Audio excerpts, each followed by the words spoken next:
All right, we're going to bring up some data, folks, and this is what's really important today.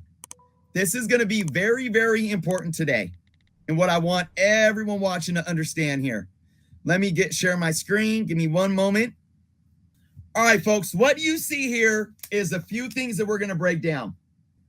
If you guys watched my video where I was talking about the bait and switch, I originally offered this guy $400 for what he said was 11 long boxes that weren't all full. We estimated about 2,500 books. I asked him if he knew what he wanted for it. He said no. He said, I had no idea. And in the pictures, all I saw was stuff like this. I saw some Valiant, some Image, and I saw a couple of like Brave and the Bolds here and there, Bronze Age Brave and the Bolds, a couple of Copper Marvel stuff. It was dollar bin fodder for the most part of what I saw. I didn't see anything of any value at first. He didn't have any offer for me. So as a business, as a dealer, as a reseller, I have to protect myself. And I offered him $400. I offered him $400 originally, which comes out to about 16 to 17 cents a book, give or take. Now that's still probably higher than what a lot of LCSs would have given him. He then showed me a few more pictures, and I was like, okay, there was like one book in there. There was like a $20 book. There was like one $20 book that I saw. But still, there wasn't much of anything, and I gave him an offer of $750, and that was like my final offer. And that was roughly a little over 30 cents a book, okay? We're going to look at the numbers right here, though. And everyone was getting on me. Everyone was getting on me for offering him $750 for about 2,500 books. So this is what we're going to do. If you look over here to the left, guys, 250 comic books at $750 is 30 cents a book. All right? But from talking with him and knowing what was in his collection, about 30% of it was 90s indie. And no, I didn't even see any Spawn #1s or anything like that. It was mostly Valiant. If it was Image, it was like the most random Image stuff that you can ever find. And, we're talking like quarter bin stuff that won't even sell. So that means you can look at it this way. That means I'm paying $225 for 750 90s indie books that I can't sell. So right there, that's trash. It's basically trash. I will throw some books in. When people buy books, I'll throw them in as fillers for free. That's what I would use those for. Give them away in contests or something like that. So essentially, I'm spending $225 expecting to get no return on. That books that I'm going to throw in the trash, that are going to sit in my inventory, or that I'm going to give away for free. So another way to look at it is you could get rid of those and say, well, technically, if we minus those 750 books, I'm only buying 1,750 books then for $750. So what does that mean? That means I'm paying 43 cents a comic book. All right? And roughly, we worked it out to about 30% of that was DC, 40% of it was Marvel. All right? 500 of it was 90s modern. So that's more stuff that either is going to sit and not sell even for 50 cents. So that's another $250 that I spent on 90s modern stuff and I don't have a shop. I sell online. It's not going to move. It's not going to move. So that's another $215 down the toilet. So now what do I have left? Technically, I'm buying 1,250 comic books at 60 cents each. Okay? And again, These aren't keys. These are beat up. They're mid-grade. You know, maybe some Brave and the Bold. There was no main titles. There was no Amazing Spider-Man. There was no Detective Comics. There was one Batman book that was like a $25 to $30 book. That's it.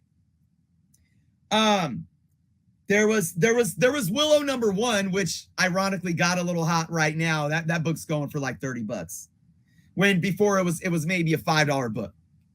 But a lot of this type of stuff, a lot of, you know, some modern, random, again, no legacy runs. And when I mean legacy runs, top tier runs like Uncanny X-Men, Amazing Spider-Man, The Avengers, Incredible Iron Man, Incredible Hulk, Invincible Iron Man. None of that.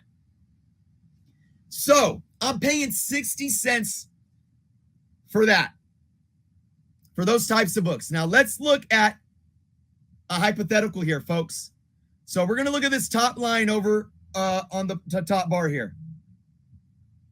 Right here. Now, this is a hypothetical. If I sell one of those books, this is per book. If I sell one of those books at $2 a book, on Whatnot? Whatnot charges a 10.9% fee, which comes out to 22 cents out of that $2. They also charge a 30-cent listing fee, no matter how much the book sells for. They charge a 30-cent listing fee, so that's 22 cents for seller's fees, 30-cent listing fee, and I put all of my books in a new bag and board. I put all of my books in a new bag and board. That's roughly 20 cents per fresh bag and board, plus Gemini mailers. Now, Gemini mailers at the cheapest cost me 75 cents each. That's the cheapest I could get them. On average, so far in my Whatnot sales, the average buyer will buy 3 books. So that means one Gemini mailer per 3 books. So that's why I'm saying that the Gemini mailer cost is a quarter, because I'm dividing the 75 by 3. Okay? Now, how much did the comic book cost me? It cost me 60 cents. Add all these up. I sell a book for $2, 22-cent fee, 30-cent fee, $22 bag and board, 25-cent Gemini mailer, cost of comic. My profit on that book, 43 cents. 43 cents.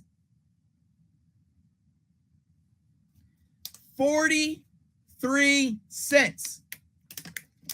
Now, I'm not even talking about packaging tape. I'm not even talking about paper that I use to print shipping labels. I'm not even talking about ink in my inkjet printer. That is very expensive. I'm not even talking about gas that costs me to drive back and forth to the post office. And guess what I'm not talking about? Time. The time it takes me to grade the book. What if I pressed and cleaned the book? I bagged and boarded the book. I took time to sit and have a sale and sell the book. I took time to organize the books and package the books. So who's paying my hourly wage? No one. Me. My profit margin is paying my hourly wage. And I made, before I can even look at all that other stuff, I'm only in the positive 43 cents on that book. You see what I'm saying here, folks? Fats, appreciate it. You see what I'm saying? So we're going to put the hypotheticals aside, and I'm going to give you a real life example. A real life example. And that's right down here in blue. Real life example, guys. Now, I want to make something very clear here. I have yet to pay under 50 cents a book with all the collections I got. And I'm going to tell you, after I give you this example, how I buy collections and how I price them out. I'm going to tell you guys that, but I'm going to give you guys this example first.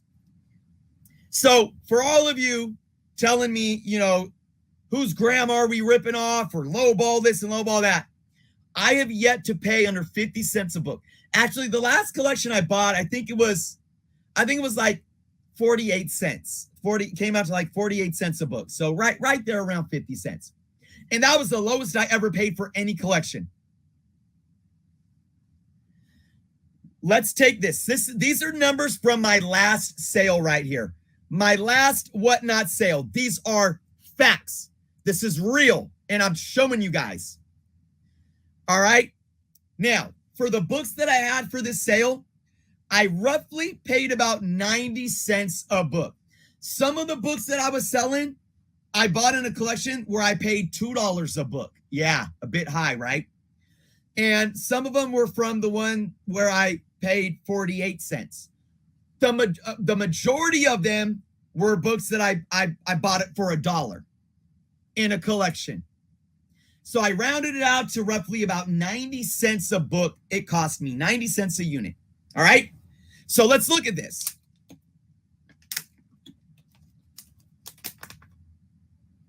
Right here. I brought in before fees, $260 off of 149 units. Again, I sold 149 comic books. And I brought in $260 before fees. Now let's calculate my fees. The 10.9% fees that Whatnot charges, $28. The listing fees, total listing fees from that sale, $24. Bags and boards, because I bag and board all my stuff, $30. Okay. Gemini mailers, $14 of Gemini mailers. Okay. My cost for what I pay for the comics, $134. So, how much profit did I get off of that sale? And I'm not even taking into consideration fixed costs. $30. $30, guys. Now, let's add more context. Again, packaging tape, paper, printing paper, printer ink, gas money, time. So let's do this. Let's look at labor, folks. Let's look at labor. Now, I'm doing this as a job. It's what pays my bills. It puts food on the table for my kids. I'm doing this as a job. You already saw that when I was done with this show. I bought the books. I pressed to clean some of them. I graded them. I bagged and boarded them. I filed them. I entered them in. Oh, shoot. I didn't even add that to my labor time, my labor hours, entering them into the Whatnot app. So I didn't even add that. So it would be time, labor, all that. 2 hours working my live sale. It was a 2-hour live sale, right? A half hour printing shipping labels. 6 hours packaging. It took me 6 hours to package all my books that I sold. A half hour post office run. 2 hours pressing. And I didn't even include about maybe, at least another hour or two entering them into the Whatnot app. Do you know what that comes to per hour, folks? If you look at all of my labor that I'm working, I'm making $2.73 an hour. $2.73 an hour. And that's not even right. That's not even accurate because I didn't include all of my fixed cost. How about the money that I'm paying for internet every month to be able to do live shows? The power that I use to run my lights, my PG&E bill. Gas. I didn't even include gas from going back and forth to the post office. So I'm not even making $2.73 an hour. So this is what I have to say to you folks.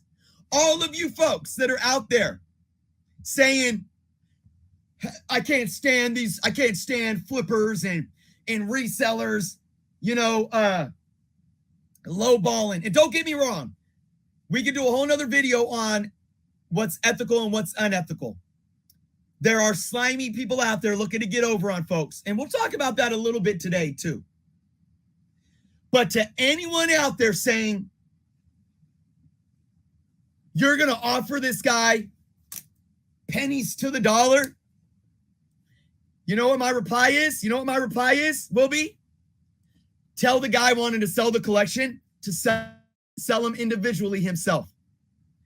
Tell the guy that wants to sell his 1,000 or 2,000 80s and 90s comic books or modern comic books that he paid $2 each for, $3 each for, $4 each for. Tell him to get on Whatnot, to bag and board them, price them, grade them, and get on Whatnot and spend hours and hours and hours a week, a month. Tell him to spend hours upon hours bagging and boarding and shipping just for him to make $2.73 an hour. Tell him that, because I guarantee you the majority of these individuals that are trying to get their collections off ain't gonna freaking do it. No, ain't nobody in their right mind gonna do this unless you really have the drive and the love to build a brand, because it's your dream to one day own a comic book shop. So the point that I'm making here, and this is what I tell anybody that hits me up saying, I got a collection, I want to sell it. You know what I tell them? I give them the tips. Never do I sit there and try to scam anybody. I tell them straight up. I say, I'm buying this for my business. I'm a dealer. I buy in bulk for a reason. The myth is that selling more comics will get you more money. False. False. Selling more comics at once is bulk buy, and it's going to attract dealers, flippers, and resellers. And I ask them, what do you want to do? The more time that you put in to your selling your collection, the more you're going to get for it. If you want to take the time to price your books out and sell them individually, more power to you. And you know how many times I help them? I go on Cover Price, I look at eBay sold, and a deal never happens. I don't get any, I don't buy the person's collection, but I will take time out of my day to give them tips on how to price their books out. And I tell them, try putting them up on Mercari, Facebook Marketplace. You want top dollar for your books? Price them out, learn how to grade, go buy yourself an Overstreet Guide to Graded Comics, spend $12, $15 on that book. If you work a 9 to 5, come home, spend an hour looking at a couple of your books, trying to grade them, go online, look at eBay sold, look at Cover Price, and list them on Mercari and try to get top dollar for your books. But if you want money fast and you don't want to do the work, you better be knowledgeable of the bulk market. And guys, I'm not sitting here saying that every collection is treated equally. But you got to understand, you're not going to get fair market value, especially if the bulk of your collection is dollar bin fodder. And people just think because they have one or two good books in there that it's the magical item that's going to drive the value of your 1,000 book up. When in reality, somebody like me in my position, I need a collection to have a few keys, because guys, I'm going to be working for $2.73 and taking losses. I took losses on many of those books. I lost. The only reason I was able to make $2.73 an hour was because for 20 books that I sold, and lost money on, there was one book that I gained a little money on. That's a fact. Let me repeat myself. The only reason I was able to make $30 profit and essentially make $2.73 an hour on my last sale was because of every $15 to $20 books, 15 to 20 books that I lost money on. There was one or two books that I actually gained money on.